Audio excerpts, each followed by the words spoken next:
All right, so I want to talk for just a minute about fake news, false information, sharing things that aren't true online.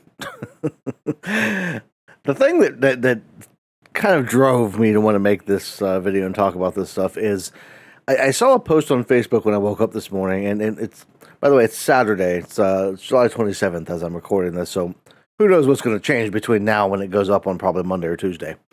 But the post that I saw was this Facebook page that I assume they support Trump. They've got a MAGA banner and everything, so I assume that's what they support. And they were sharing this post because it said that Netflix donated $7 million to the Kamala Harris campaign and that they were boycotting Netflix and they were canceling their subscription. And the post itself had this big image saying that Netflix stock had dropped like 70% or some crazy number overnight because they supported Kamala Harris. So I go to Google because I'm like, okay, let's see if this is true or not. And it took one Google search, and I click on a Snopes article that was near the top of the search results to tell me that it was completely bullshit. Complete bullshit. Made up. No truth to it whatsoever. There was a $7 million donation that was made by the former CEO of Netflix, the guy who retired in 2023. He hasn't been with the company for the last year. And he made a $7 million donation to a super PAC because anything over, I think it's $2,300 is by an individual to a campaign is illegal. So if you donate to a campaign as an individual, the most you can donate is like $2,300. And so he goes on and he does this $7 million donation to the super PAC, and the super PAC just happens to be kind of supporting Kamala, and it's something, I think it's called the Holding Republicans Accountable Super PAC.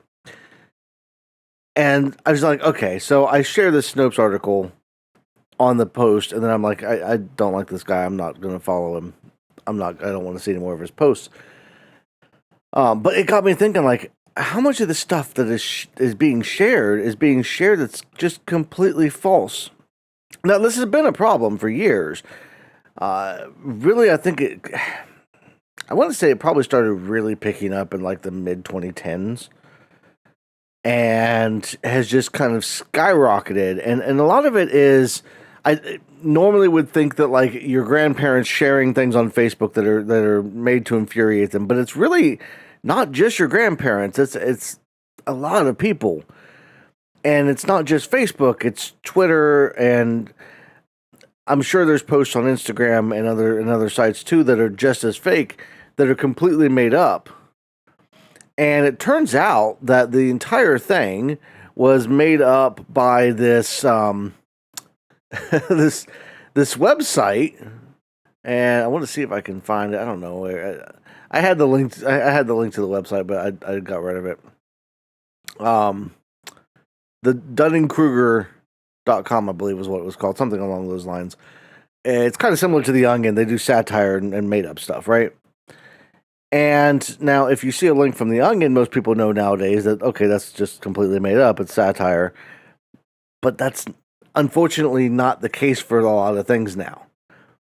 And especially if you're a new website.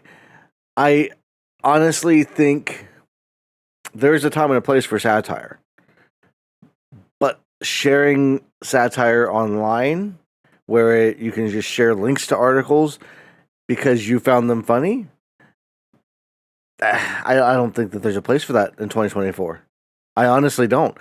I think with the influx of fake news and the people that share clickbait titles that are just infuriating and raging titles, that kind of stuff, there's no place for it anymore online. There used to be a place, and I even think that applies to The Onion, even though that everybody knows that The Onion, or most people should know, The Onion is fake and it's satire. Unfortunately, there's not a place for satire in a written form online. There's plenty of places for satire if you want to do, if you're making a video and you're very, very clearly sarcastic throughout the whole thing, and it's very obviously satire, over the top type of stuff on a video makes sense. And especially if you label it as satire to begin with. The problem is a lot of these websites will label themselves as satire, and they might even put satire at the top of the article. But when you share a link to the article, all it shows is the headline and the image for the post. And if the image and the headline don't say satire in them, people aren't reading articles. People aren't clicking on them to see where they go, to see what the website's about. People aren't fact checking these things. And that leads me into what I really want to get into is learn how to fact check. Learn how to look things up to find out if they're real or true or not. Snopes is the website that I typically use because Snopes has been very reliable over the years as far as if something is complete bullshit or if something has some backing to it, they'll lay out the entirety of it. They'll lay out this is where it started. This is where, bang, bang, bang, here's everything about it. And here is the truth about it. And they've got all kinds of stuff on there. One of the things that I was checking on was this thing that says that Trump donated $5,000 to the Kamala Harris election fund in California when she was running for attorney general. And that turned out to be true. Like Donald Trump and Ivanka both donated to Kamala Harris's campaign in 2013. And that's something that if you saw it on the face of it, there might be some people out there that get mad about it, but it's not one of those really enraging type of articles, so it doesn't get shared around as much. And that's the key right there. If you read something online, I don't care if it's Facebook, Twitter, if you hear it in a YouTube video, and it just pisses you off, you get so mad when you read it, stop, take a breath, and search. Check multiple sources.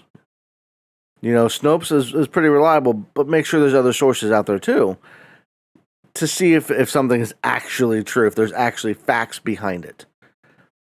Because 9 times out of 10, if it is shared in a way that makes you angry, then you're probably the intended audience, and it's probably bullshit.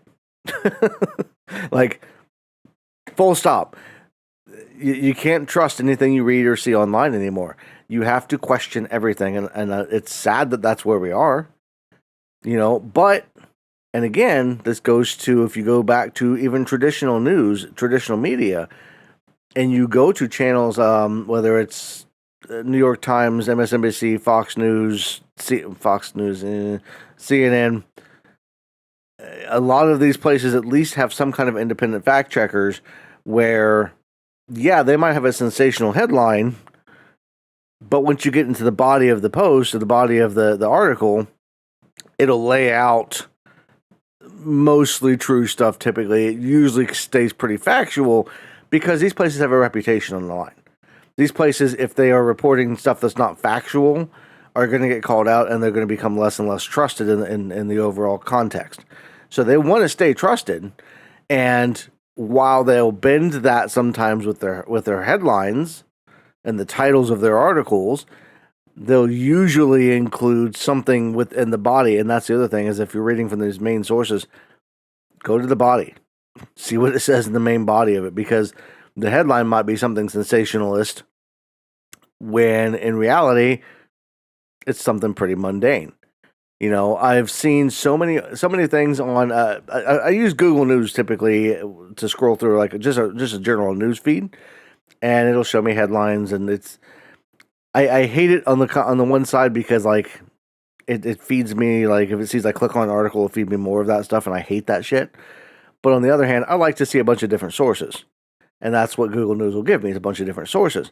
But it's also very, very bad at figuring out what's true and what's not, and what's clickbait and what's not.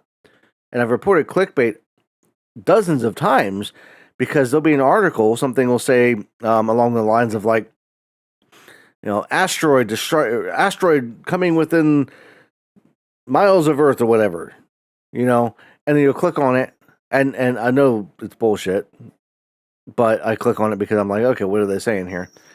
And every single time it's NASA says that there's an asteroid that will reach its closest approach to Earth on this date, and you'll be able to see it with a telescope. And it's like, okay, the sensational headline was bullshit, but you get in the actual text of the article, and it's like, okay, yeah, this is what's actually happening.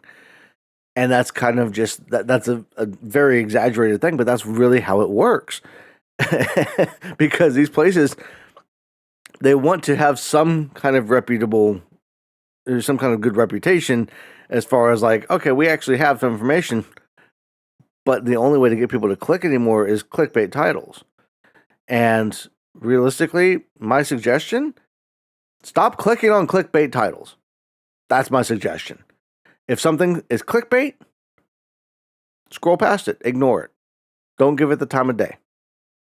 If something seems newsworthy, seems important, go fact check it, go double check it, and see what the sources are, and see where the information comes from, and go to a reputable source.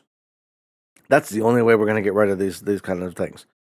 And I know that's probably not going to happen because honestly, the majority of people are never going to do this. But like that's the only way that we can get rid of this, because these companies have found, hey, if I make a title that just angers everybody, that's what's going to get clicks. That's why you see a lot of YouTube videos with clickbaity titles, because that's how you get clicks. That's how you get people to come to watch your stuff or to come and check out your website. And it sucks. That's where we are, but that's where we are. So that's what I wanted to talk about today. It was just something that irritated me, and I thought, well, I wasn't going to make a video. I didn't even do my hair today. I've been growing my hair out and trying some different things with it, but I did not do that today. It's Saturday morning, so I was like, screw it. Plus, I was up late last night filming going to Moonville Tunnel. If you haven't seen that video, go check that video out. That was a lot of fun. Real short, so it's not anything like major, but like a lot of fun. We had a lot of fun filming it, and so go check it out and get a good laugh. That's a clickbait title. If you want to see what one looks like. But I want to thank y'all for watching. Everybody have a great rest of your day, and I'll see you in the next one.